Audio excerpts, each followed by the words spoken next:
Welcome to Engaging with Israeli and Palestinian Perspectives through Primary Source Analysis. My name is Alex McDonald. I'm with the Texas Coalition for Human Rights. Today we'll be looking at the Israeli-Palestinian issue. My goal is to show you through primary sources both an Israeli and a Palestinian perspective. How do primary sources give us different perspectives on one history? Well, different sources can share different parts of the history. But even a single source can give us clues to multiple perspectives. We will experience the impact of different primary sources on our understanding of this Israeli-Palestinian situation. But how do we know when we have an accurate picture? How do we know when the primary sources we are using tell us a representative story? That is where critical historical thinking skills come in. What we will do today is investigate what part of the history we're missing, where we need to look to create a more complete picture. We will look closely at descriptive language and context to generate our historical understanding. History can be like a detective story, and what we will do is try to make it fun by looking for clues. So let's get started. So here's a drawing of people who don't see a complete picture. They're trying to describe an elephant. If we use one primary source, we might think that an elephant is a tree. Another primary source might give us the impression that it's a spear or a snake. So how do we know when we have an accurate understanding of the big picture? How do we know when we have enough information? Using the metaphor of the elephant, we will use historical thinking skills to ask, how can it be a tree if it moves? How can it be a spear if it's not straight? To find factors contributing to the Israeli-Palestinian situation, we will follow a timeline, reviewing passages in a number of source documents. I offer some clarification and retention questions in boxes at the bottom of some of the slides. We won't have time to discuss them all today, but they may be of help for future study. At the end of going through the timeline, we'll do a quick assessment based on these sources, and we will ask ourselves what might be missing, what questions were left unanswered. Then we'll go back through the timeline, looking more deeply at these documents, at these sources, and search for a fuller story. Then we'll do a second assessment and see how the first and second compare. Note that even with the additional sources, we'll still not have a complete history of the Israeli-Palestinian situation, but nonetheless, we'll have these different sources and perspectives will give us a much better understanding than we might get otherwise. So let's get started on our timeline. So for the first perspective, I'm going to start us off in 1917. This is towards the end of World War I. The Ottoman Empire is about to be defeated, and Britain expects to end up controlling much of the Middle East, including the area that we call Israel today. Also as context, in the early 20th century, there were numerous nationalist movements. Many groups of people wanted self-determination, including Jews and Arabs. The first document we will look at is the Balfour Declaration, which was a letter sent from Lord Balfour of Britain to Lord Rothschild on November 2nd, 1917. And so I'm going to read from that letter, and it says, His Majesty's government view with favor the establishment in Palestine of a national home for the Jewish people, and will use their best endeavors to facilitate the achievement of this object, it being clearly understood that nothing shall be done which may prejudice the civil and religious rights of existing non-Jewish communities in Palestine, or the rights and political status enjoyed by Jews in any other country. So, after a long history of persecution and discrimination against Jews, here was Britain making a promise to the Jewish people. This is before the end of World War I and 20 years before World War II. When we look at primary sources, it's important to consider them in context and to be very attentive to the descriptive language. Historical record shows that the words were carefully chosen, including national home instead of state. You might want to think about the difference between using those terms and why that's important. Also, it's interesting to note here the status and rights of Jews versus non-Jews is described differently in this document. You might want to think about the implications of that as well.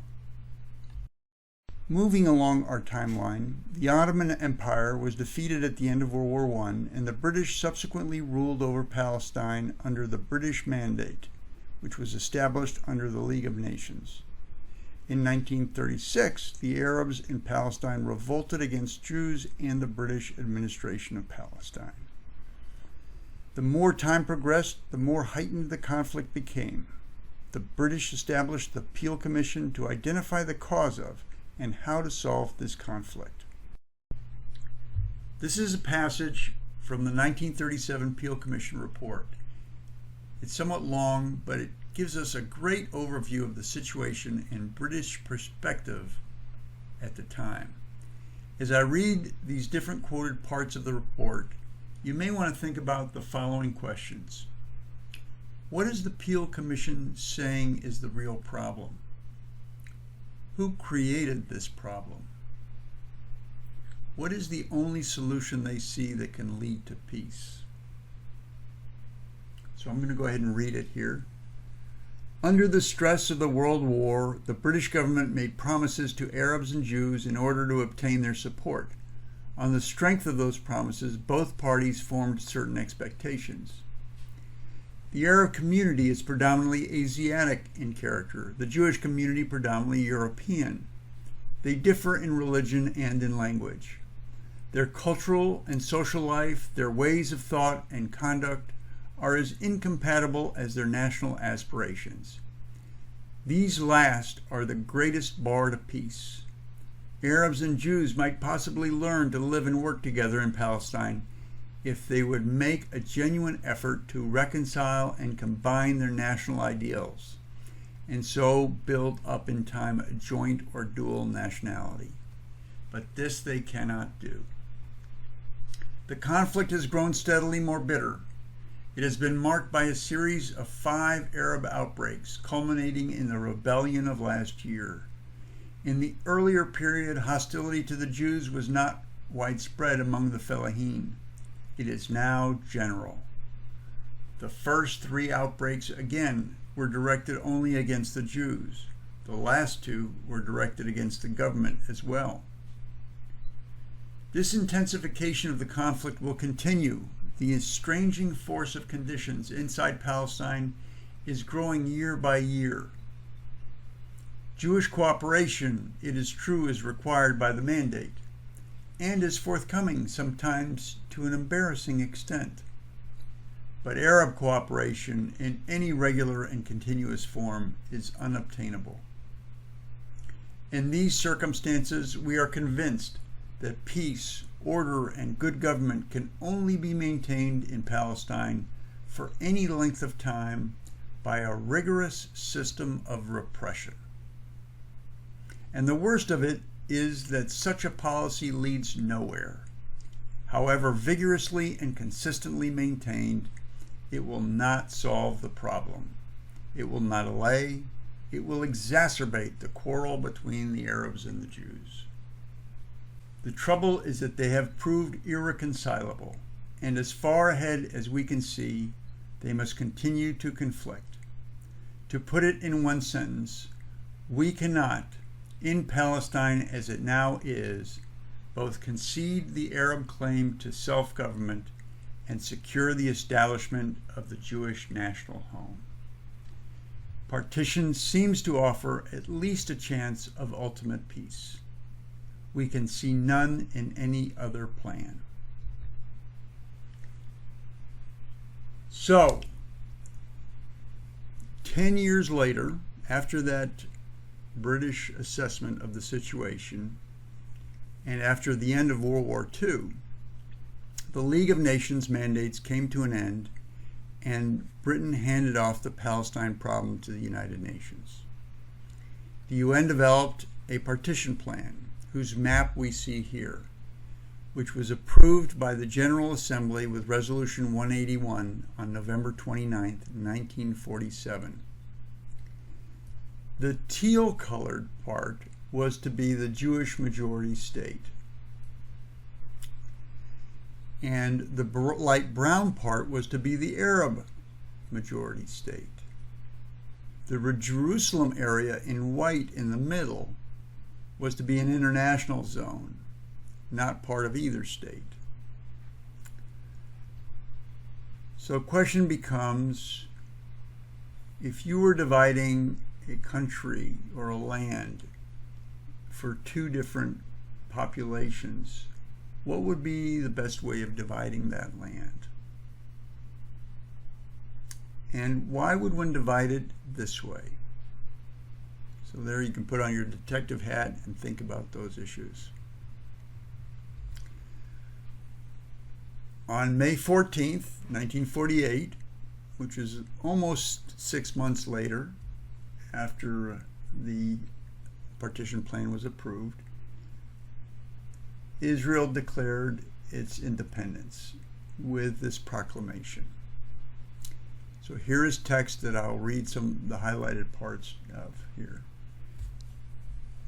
And while I'm reading it, think about these questions. What does Israel claim gives itself legitimacy? Why is it important to mention immigration in the Proclamation of Independence? What parts of this declaration or proclamation are statements of fact versus opinion versus policy? And why mention ensuring complete equality of social and political rights to all its inhabitants, irrespective of religion or race, when it is a Jewish state? So here I'm going to read the parts.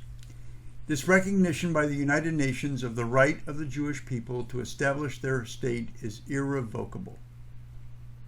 We are here assembled on the day of the termination of the British mandate by virtue of our natural and historic right and on the strength of the resolution of the United Nations General Assembly, hereby declare the establishment of a Jewish state, the State of Israel. The State of Israel will be open for Jewish immigration. It will foster the development of the country for the benefit of all its inhabitants. It will be based on freedom, justice, and peace, as envisaged by the prophets of Israel. It will ensure complete equality of social and political rights to all its inhabitants, irrespective of religion and race or sex. It will guarantee freedom of religion, conscience, language, education, and culture. It will safeguard the holy places of all religions, and it will be faithful to the principles of the Charter of the United Nations.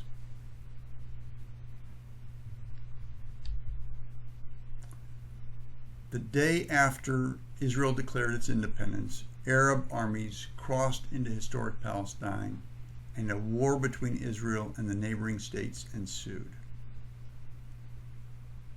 So between May, and at the end of the fighting, which was in early 1949, when Israel and its neighboring countries developed armistice agreements, signed armistice agreements, they gained extra territory. So the blue in this map was the original Partition Plan Jewish majority state, and the pink was the original Arab majority state, and the white was the international zone around Jerusalem. But the armistice lines are these dashed lines around the West Bank that you see here, and around a much smaller Gaza that you see here. So questions to think about include what is the difference between an armistice line and a border? And what differences are there between the UN Partition Plan and this newer map? And what are the ramifications of the difference of these two sized, of the size of the new Israel or Jewish state? So in 1967, 18 years after the armistice agreements, there was the Six-Day War. And here's how one history book describes the event. War erupted again in 1967. Israel defeated its enemies in only 6 days and acquired the Gaza Strip, right here, and Sinai Peninsula from Egypt, the West Bank from Jordan, and the Golan Heights from Syria. When we're looking at historical documentation, both primary sources and historical texts, for example, it's important to look at the language used. And so when here's a war erupting, it's very neutral. It doesn't tell us what was the cause of the war, who initiated the war, how many casualties there were on each side. So just be aware of that when you're looking at texts. Also, words like acquire territory sounds very different than, say, captured. So it's helpful to be conscious of those choices of language used by different sources. Moving along our timeline, we get to 1968 through 2007. Here are some of the events that occurred during that period. The last two relate to Gaza, and so we're next going to move into looking at what some people call the Gaza Wars. Gaza has been in the news a lot. I'm sure you all have heard of rockets being fired from Gaza and Israeli actions against Gaza. This friction between Israel and Gaza has existed for decades, and military attacks peaked in 2008, 2012, and 2014. And as you probably heard, we also had another major clash, if you will, in 2021 in May. So let's go ahead and look at this passage here, which is part of the 34-page report presented to the UN Human Rights Council by the Independent Commission of Inquiry on the 2014 Gaza Conflict. So I'm going to read mostly the highlighted parts here. Between July 7th and August 26, 2014, Palestinian armed groups fired 4,881 rockets and 1,753 mortars towards Israel, killing 6 civilians and injuring as many as 1,600 people, including 270 children. A mother from Israel described the situation experienced, quote, "We have 45 seconds to run. You just have to wait and see if it's going to fall on you," unquote. The report continues, "The use of rockets in the possession of Palestinian armed groups, indiscriminate in nature, and any targeted mortar attack against civilians constitute violations of international humanitarian law, in particular of the fundamental principle of distinction, which may amount to a war crime."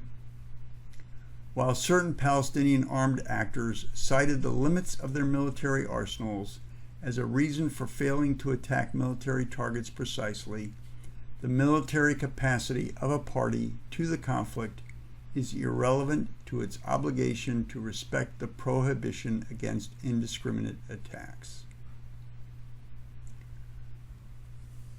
So, again, we can ask, what does this description not tell us about the conflict? You know, who started it, for example?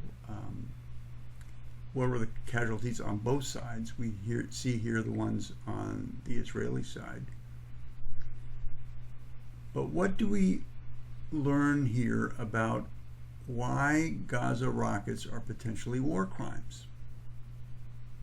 So what it says here is that if you cannot properly target the military on the other side, then you and therefore target indiscriminately putting civilians at risk, then that may amount to a war crime. So now let's review what we've learned and what these primary source documents have led us to understand. So please pull out a piece of paper and pen or pencil, or jot down on your computer your answers to the following questions. I'll give you several seconds for each question. So the first question is, what caused the Israeli-Palestinian conflict?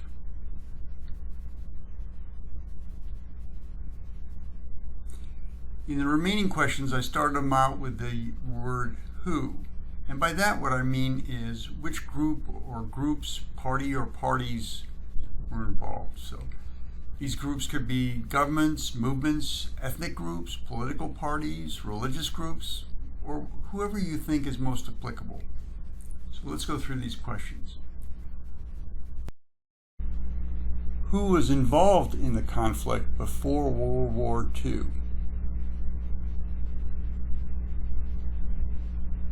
Who has been involved in the conflict since?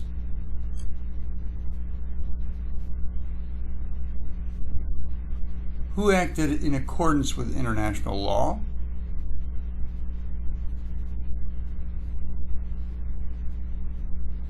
And who violated international law?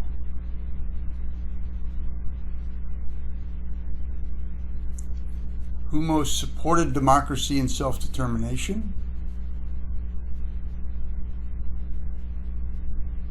And who has impeded democracy and self-determination?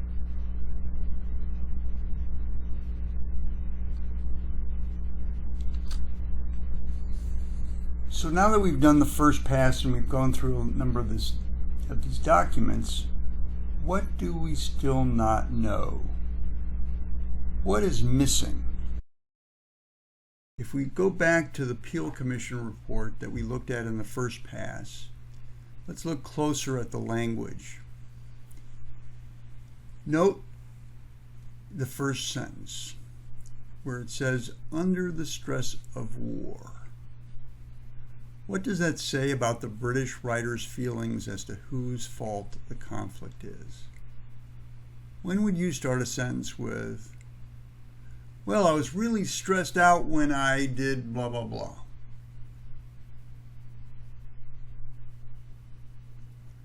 So who do the British think had some real responsibility for this conflict? Note also that the report mentions the promises were made to both Jews and Arabs. We know about the promise made to the Jews. That was the Balfour Declaration that we read earlier. But what were the promises made to Arabs? So we need to search for another document that tells us what the Arabs were promised. And sure enough, it turns out the promises were made to the Arabs are documented in what is known as the Mcmahon-Hussein Correspondence. It was correspondence between the British representative Lord Mcmahon and the Arab representative Hussein bin Ali, the Sharif of Mecca. The agreement offers the Arabs independence in the Middle East, with a few identified exceptions of geographical areas. Palestine, or what is now Israel, is not one of the exceptions. So if we just read the bottom of the Hussein, this part of the Hussein Mcmahon Correspondence, it says here from the British, I am empowered in the name of the government of Great Britain to give the following assurances and make the following reply to your letter. Subject to the above modifications, Great Britain is prepared to recognize and support the independence of the Arabs in all the regions within the limits demanded by the Sharif of Mecca. So based on this agreement, and notice the dates here, this is July of 1915 through January of 1916, so early in the First World War. So based on this agreement, the Arabs under Hussein bin Ali's leadership fought the Ottoman Empire. For them, they lost 20,000 Arabs in the fighting, but ultimately were victorious, which left the British in control at the end of the war. So if you remember, we had this slide at the beginning of the first narrative that described this period. So if we go and we adjust it based on this new information, these other additional primary sources, we get, instead of narrative 1, we have narrative 2, and instead of starting in 1917, we start in 1915, towards the beginning of World War I instead of the end. The Ottoman Empire still controls, but Britain is wanting rather than expecting to win control of the region. And we add this bullet: Britain and the Arabs document an agreement where the Arabs will fight for Britain against the Ottoman Empire in exchange for Arab independence in a defined area. This series of documents is known as the Mcmahon-Hussein Correspondence. So notice how the difference of when we start the timeline. If we start the timeline in 1915 versus 1917, it changes the story, the narrative of the history of the region. So just think about how important it is when you look at history about when you start your timeline. So this is the Balfour Declaration, which we read earlier. But as you can imagine, a year and a half after that Mcmahon-Hussein Correspondence, the Arabs see this and they might get really troubled. And in fact, probably thought that Britain had double-crossed them. So they asked the British for clarification, and in response they received a document known as the Hogarth Message. And in it, it says, the Entente powers are determined that the Arab race shall be given full opportunity at once of once again forming a nation in the world. So far as Palestine is concerned, we are determined that no people shall be subject to another, and that the Jewish homeland would be developed so far as is compatible with the freedom of the existing population, both economic and political. So we need to ask ourselves, can Britain guarantee a Jewish homeland and give Arabs independence or self-determination?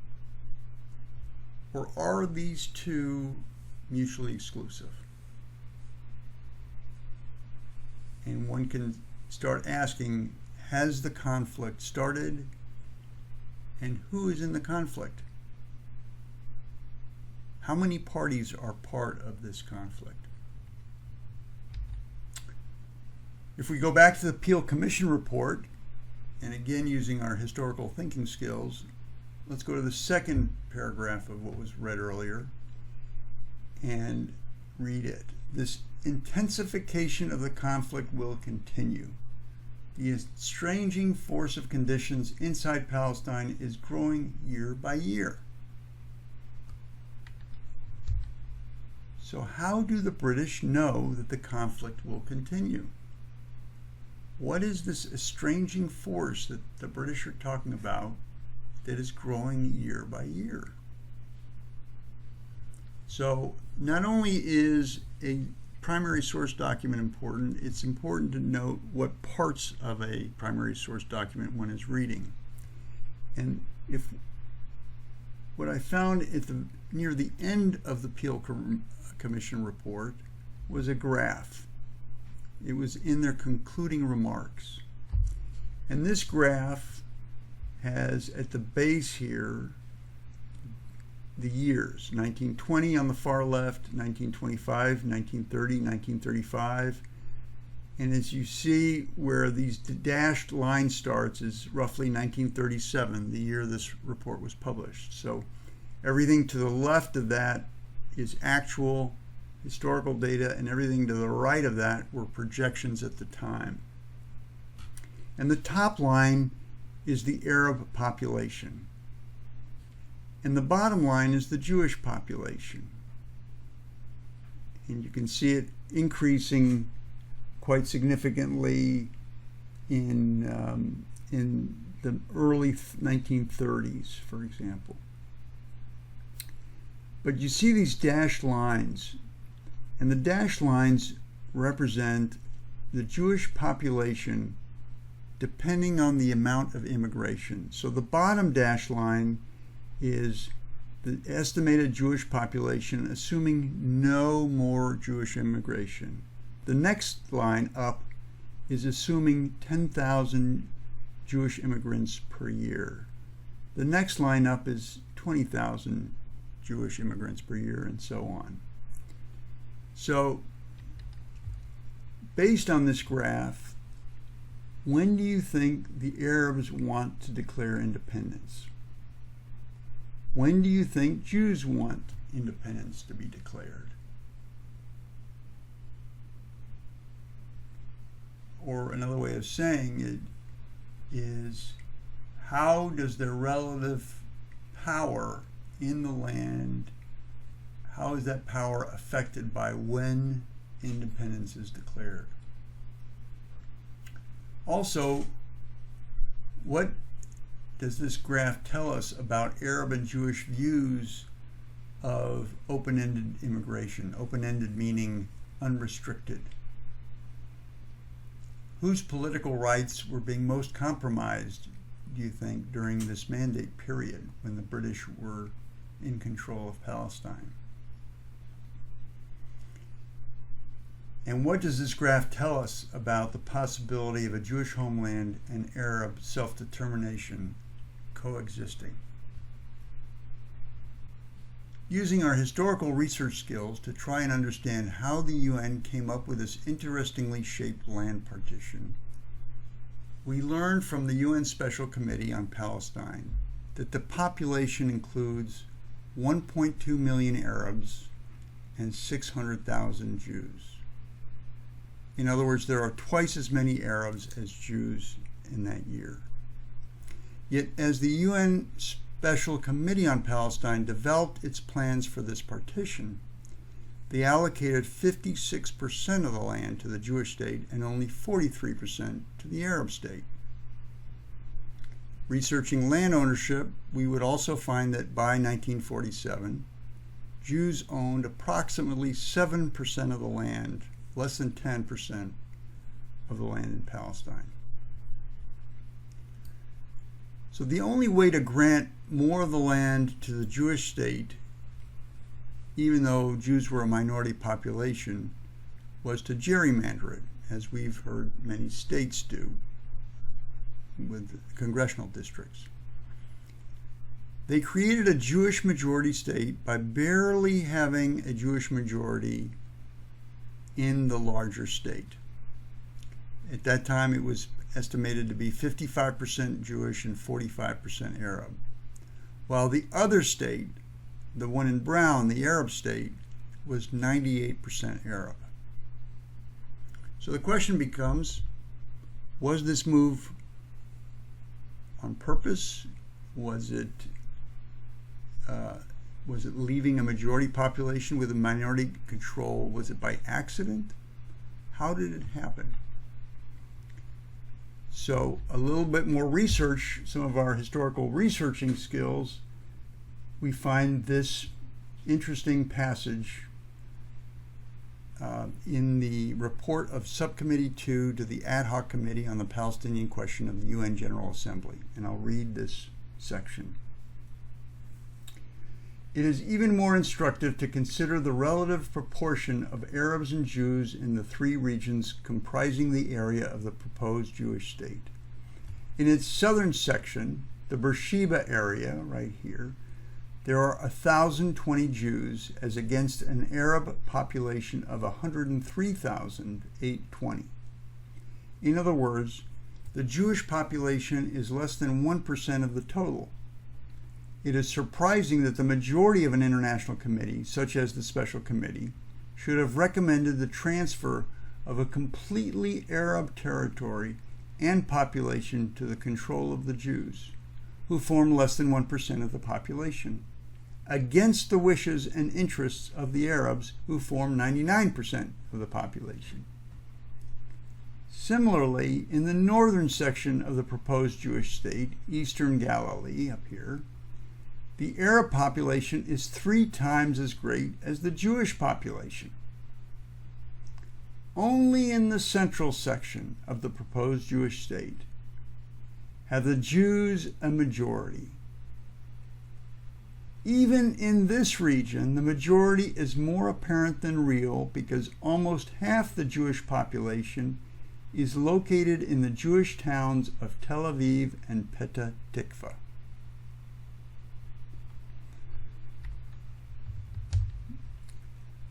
So think about how important it is, the process is, for creating a partition, for dividing up a land. Who should determine that process, and how do you think the Jewish felt about the partition process, and how do you think the Arabs felt about the partition process? Separately, you might want to think about other partitions you've seen in the world or in the United States, and how did they work out?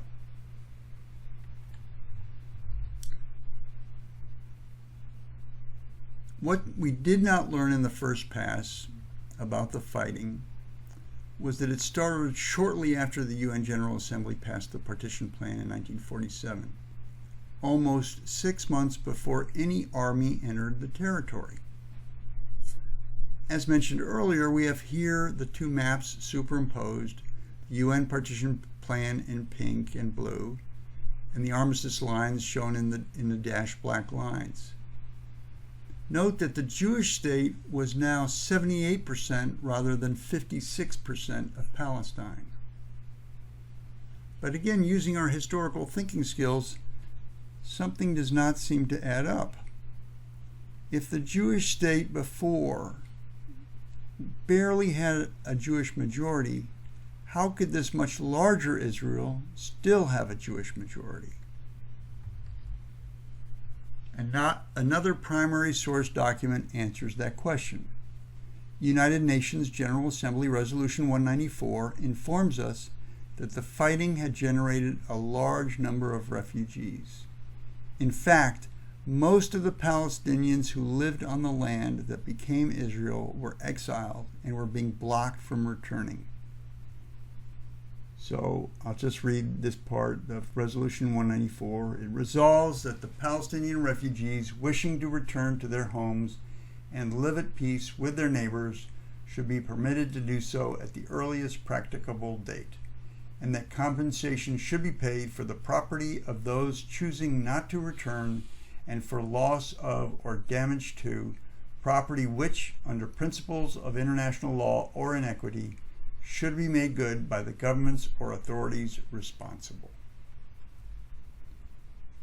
So this concept is the right of return, and that's in a number of international agreements, including the Universal Declaration of Human Rights and the Geneva Conventions. Again, playing detective and using our historical thinking skills, we might wonder if the UN had an issue with Israel's actions in not only 1948 and 9, but also the Six-Day War in 1967. And the answer would be, sure enough. We find that after the Six-Day War, the UN Security Council passed Resolution 242, which emphasized the inadmissibility of the acquisition of territory by war, and affirmed the need for the withdrawal of Israel armed forces from territories occupied in the recent conflict, and affirms further the necessity for achieving a just settlement of the refugee problem. So the question becomes, something worth looking at, is which Security Council resolutions are enforced and which are not? Who enforces them? And the reason that's particularly of interest here is because Israel did not remove its troops from the recently occupied territories and has yet to achieve a just settlement of the refugee problem, so to speak. The Sinai was returned to Egypt years later with a peace agreement with Egypt, but Israel to this day still occupies Gaza, the West Bank, and Golan Heights.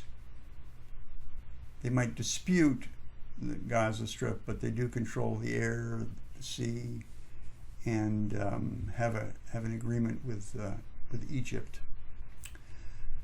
So the question then becomes also, now that Israel controls all this land, and on this land are even more Palestinians, how does Israel solve the issue of maintaining a Jewish majority? And the answer is occupation. Living under occupation means not having self-determination. But what is it like living under occupation? To answer what living under the Israeli occupation is like, we find the August 25, 2020 report to the UN General Assembly of the Committee on the Exercise of the Inalienable Rights of the Palestinian People. I'll read a couple paragraphs of it here. The political, security, human rights, humanitarian, and socioeconomic situation continued to deteriorate across the occupied Palestinian territory, including East Jerusalem, owing to the ongoing entrenchment of the 53-year Israeli occupation and its illegal settlement activity, compounded by the ongoing illegal Gaza blockade and the threat of further annexation of Palestinian lands. Israel, the occupying power, took no steps to abide by Security Council Resolution 2334 in 2016, including to immediately and completely cease all settlement activities in the territory. Instead, the construction and expansion of settlements, the construction of the separation barrier and bypass roads, the confiscation of land, the demolition of homes, the seizure of Palestinian-owned structures, the destruction of agricultural, water, sanitation, and hygiene facilities, evictions and threats of the forcible transfer of Palestinian families, human rights abuses and settler violence, including the intimidation, injuring, and killing of Palestinians, continue to negatively affect the lives and livelihoods of the Palestinian population, including women and girls. There's a lot in these two paragraphs, so let's unpack it.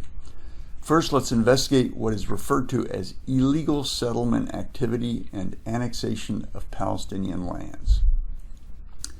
To better understand what they mean when they talk about land confiscation, evictions, forcible transfer, we find this example from a August 2021 UN Office for the Coordination of Humanitarian Affairs, also known as OCHA, report.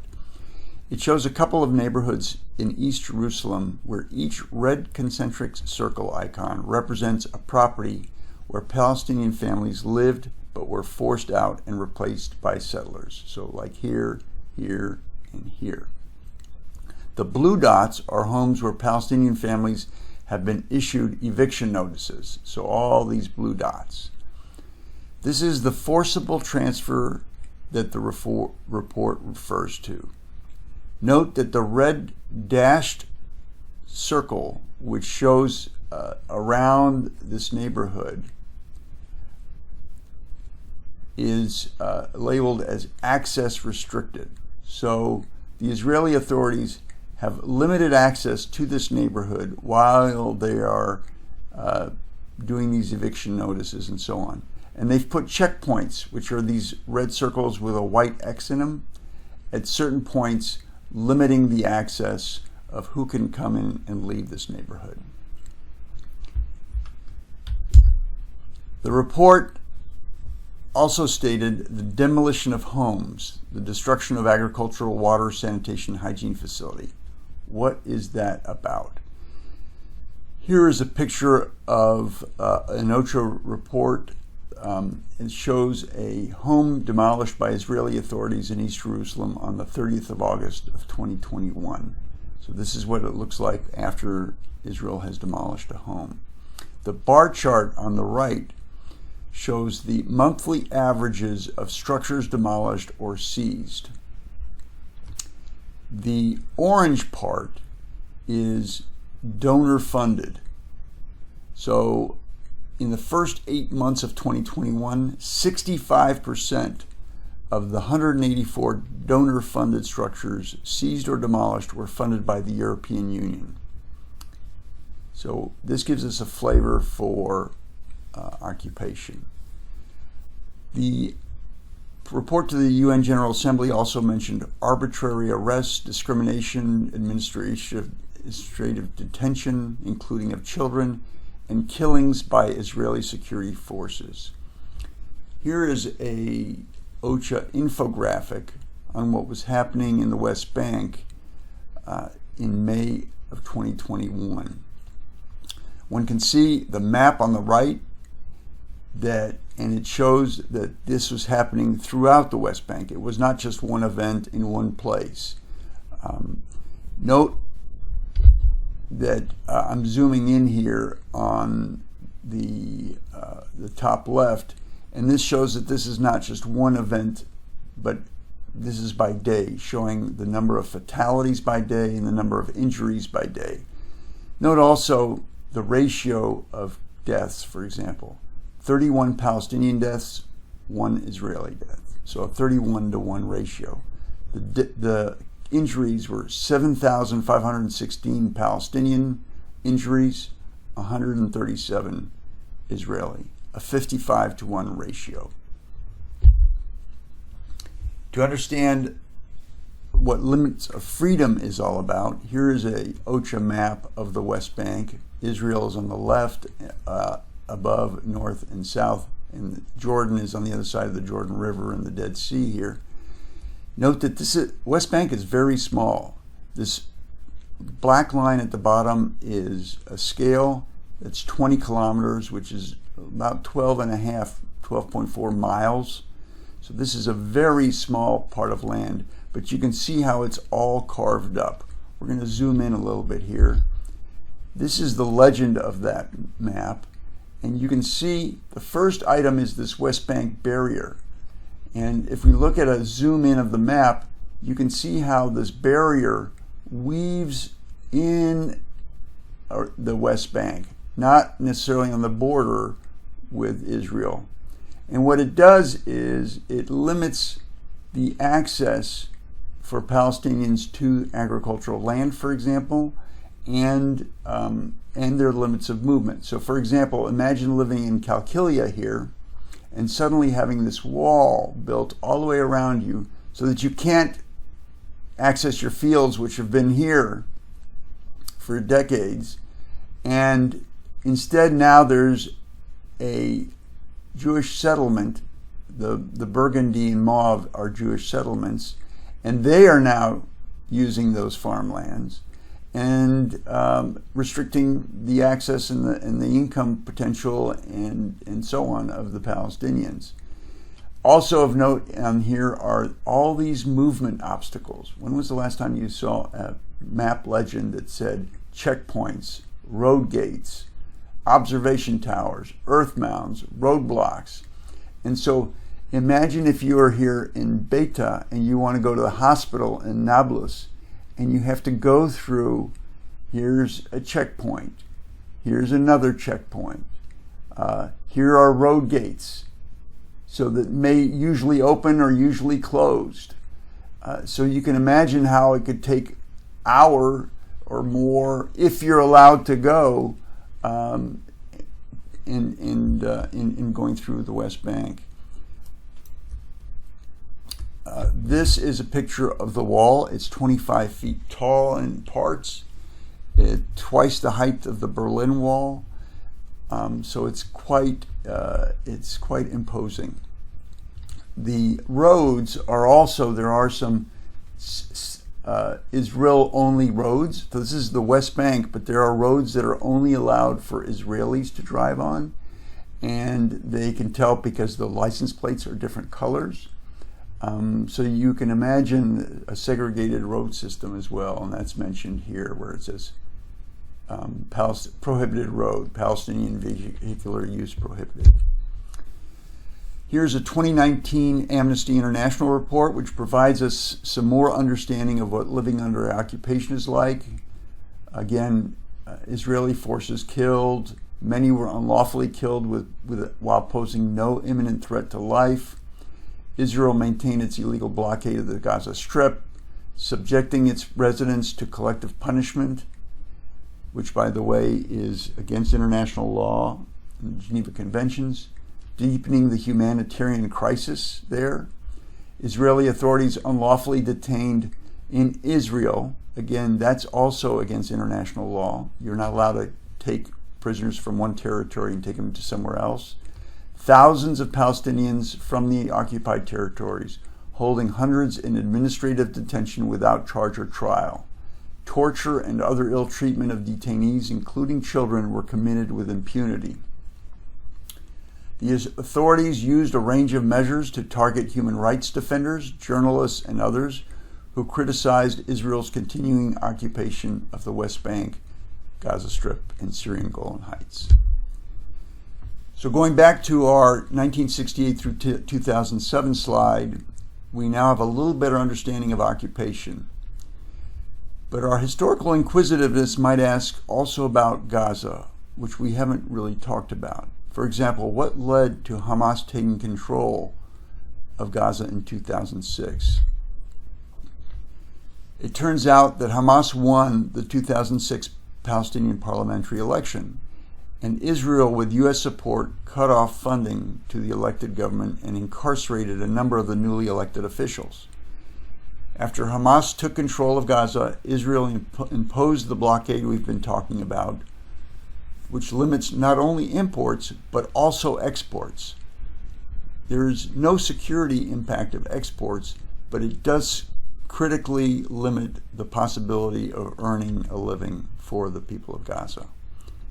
That blockade has been in effect for more than 13 years now. A little further research tells us that the population of Gaza is mostly children, with half the population below the age of 18. And approximately 70%, or a little more than 2/3, of the people of Gaza are refugees. Their families' homes are in Israel. We showed in the first narrative how sending unguided rockets from Gaza into populated areas is a crime, even in self-defense against an air assault. But we did not look at an overall assessment of that 2014 Operation Protective Edge conflict.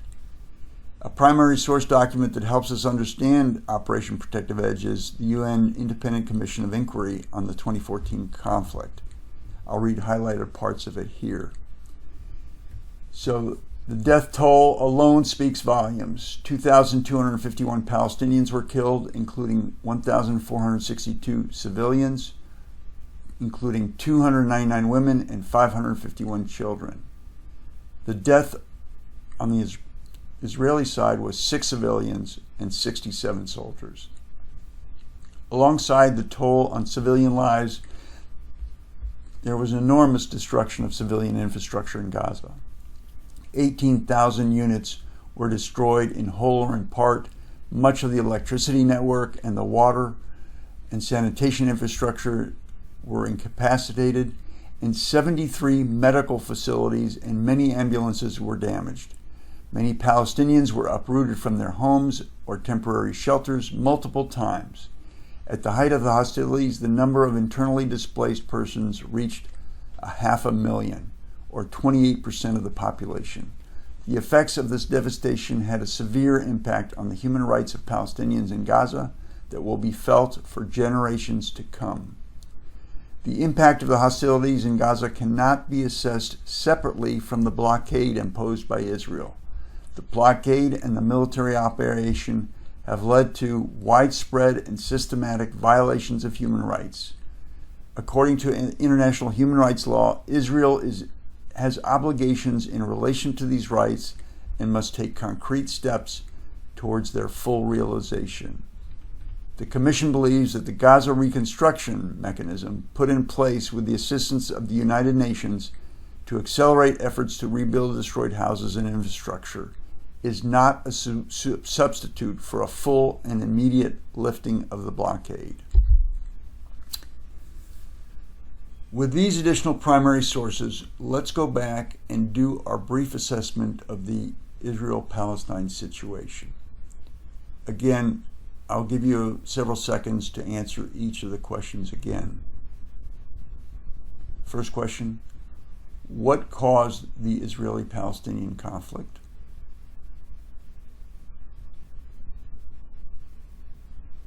Who was involved in the conflict before World War II?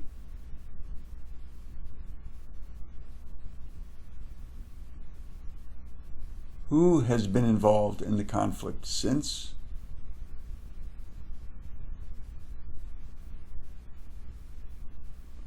Who acted in accordance with international law? And who violated international law?